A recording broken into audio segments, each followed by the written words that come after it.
சிலர் ஆசைக்கும் தேவைக்கும் வாழ்வுக்கும் வசதிக்கும் ஊரார் கால் பிடிப்பார்.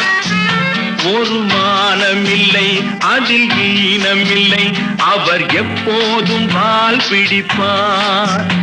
எதிர்காலம் வரும் என் கடமை வரும், இந்த கூட்டத்தின் ஆட்டத்தை ஒழிப்பேன். பொது நீதியிலே புது பாதையிலே வரும் நல்லோர் முகத்திலே விழிப்பேன். வரும் நல்லோர் முகத்திலே